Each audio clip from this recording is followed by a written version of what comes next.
하루 한 장 시작하도록 하겠습니다. 먼저 기도하시겠습니다. 하나님, 여호수아의 마지막 장을 묵상하는 은혜를 허락하여 주시니 감사합니다. 하나님, 말씀을 그동안 우리가 보았습니다.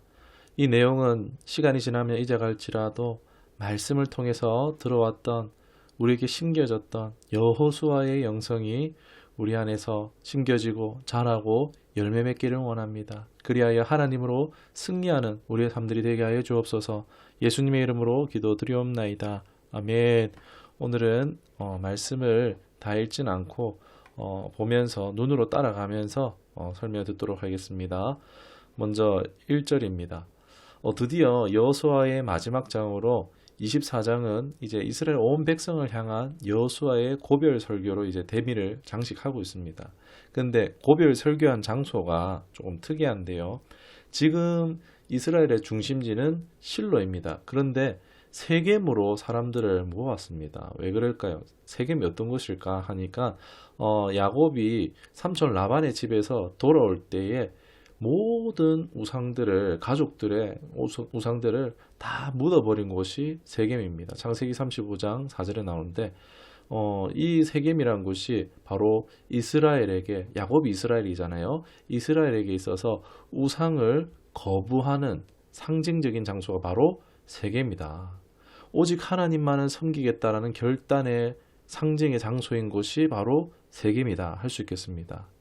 이스라엘에게 의미 있는 장소로 이와 연관된 주제의 이야기가 펼쳐질 것을 생각해 볼 수 있습니다. 그리고 또 이것이 창세기 12장 6절에도 나오는데 세겜은 아브라함이 가나안에 가장 먼저 쌓았던 단이 바로 세겜입니다.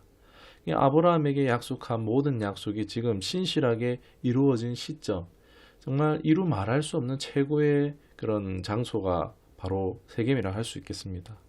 이 고별 설교의 내용도 먼저 보면은 이스라엘의 역사를 요약하고 있는데, 이스라엘의 시조라고 할 수 있는 아브라함의 아버지 데라까지 올라가서 이방신을 섬기던 그때부터 해서 출애굽 시대 요단 동쪽 승리와 가나안 정복까지 하나님을 섬기게 하기 위해서 여기까지 주권적인 은혜로 이끌어 오셨다는 것을 볼 수가 있습니다.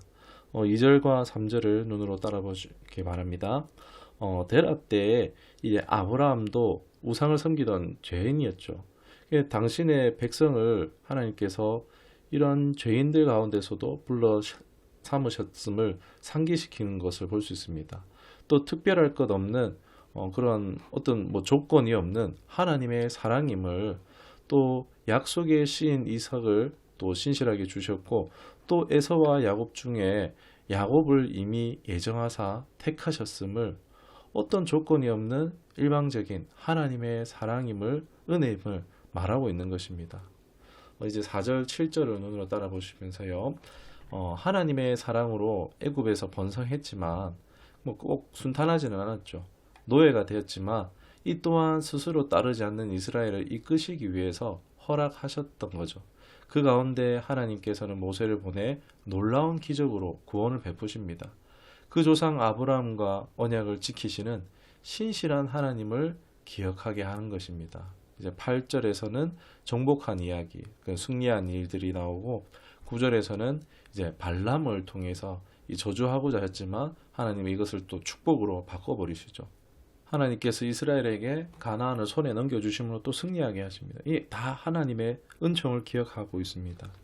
그리고 12절에는 왕벌을 보내십니다. 전쟁 중에 왕벌을 보내시는데 이 왕벌을 통해 승리하게 한 거죠.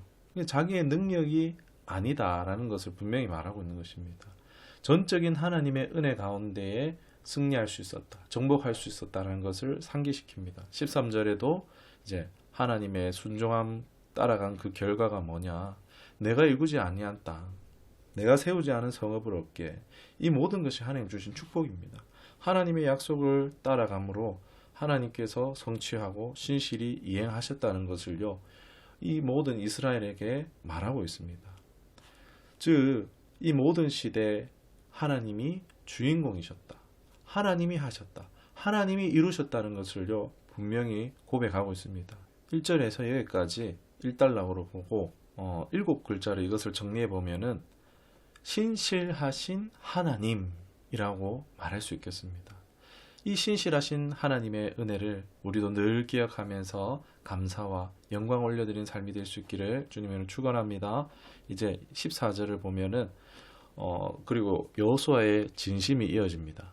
하나님에 대한 자세가 뭐냐?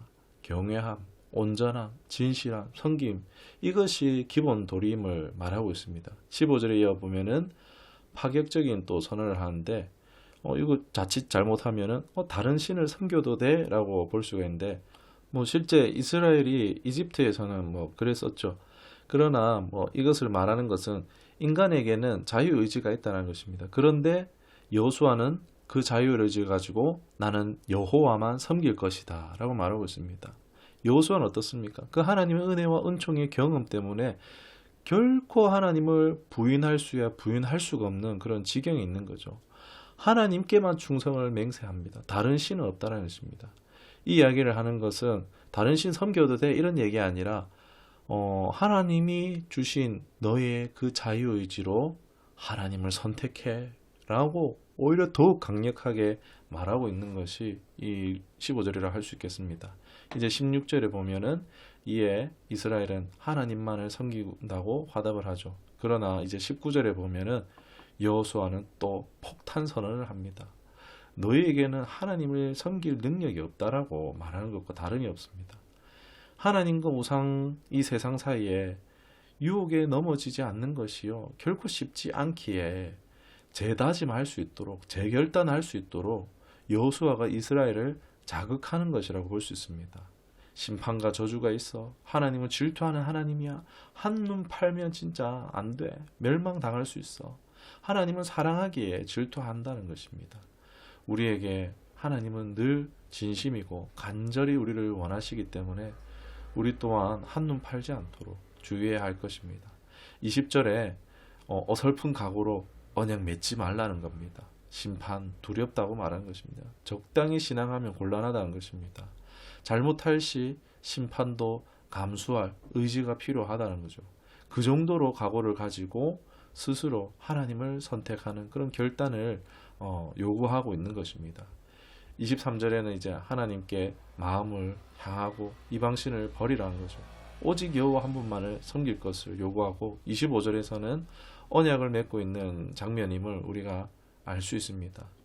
여호수아가 이제 하나님과 이스라엘의 결혼식 주례를 보고 있는 그런 언약식 같은 설교의 장면이라 할 수 있겠죠.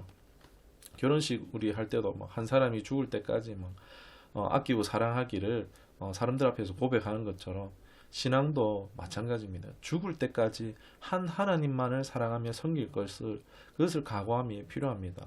우리 오직 하나님만을 사랑하며 그 하나님을 사랑함으로 말미암아 하나님이 주시는 승리를 걸어가는 우리가 될 수 있기를, 우리의 모든 삶에 하나님의 흔적만이 가득한 삶이 될 수 있기를 주님의 이름 축원합니다. 이제 27절에 보면은 앞서 스스로 증인된과 또 증거의 돌, 그러니까 세겜 상수리 나무 아래에 큰 돌을 세우고 이 돌이 증거의 돌이 되어집니다. 왜 세겜 상수리 나무에 세우겠습니까? 이 의미는 아브라함과 하신 약속을 다 이루신 것입니다. 세겜은 가나안 땅에 겨자씨 하늘과 같은 씨앗과 같은 그런 의미의 장소였습니다.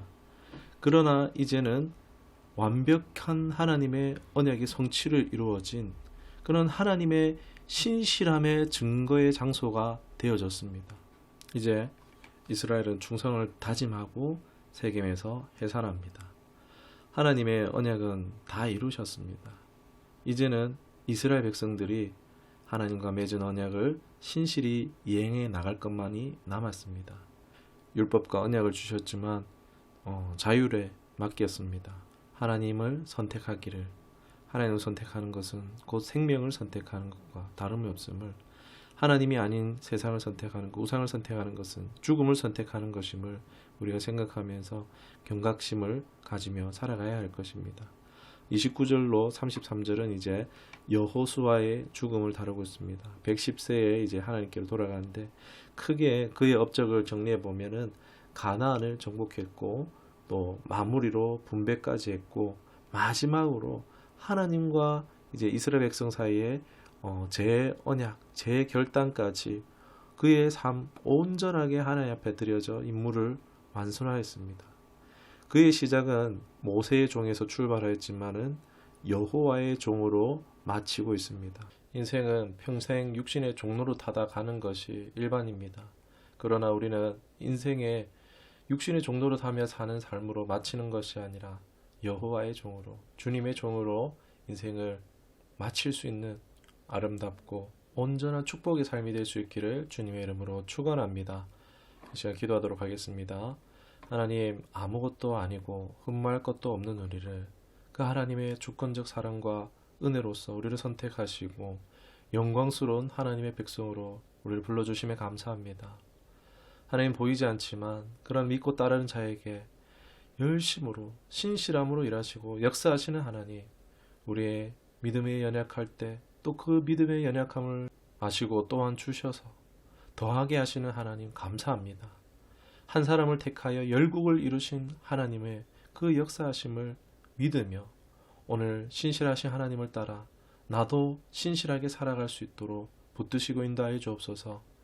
하나님만, 오직 하나님만을 나의 구주, 나의 주인으로 삼아 세상 유혹 흔들리지 않도록 내게 주신 자유로 하나님을 선택하는 최선의 선택이 되도록 우리를 붙들어 주시옵소서. 성령님, 날 인도하여 주옵소서. 우리의 마지막이 하나님의 소유로 아름답게 마무리될 수 있게 이끌어 주시옵소서. 감사드리며 예수님의 이름으로 기도드리옵나이다. 아멘.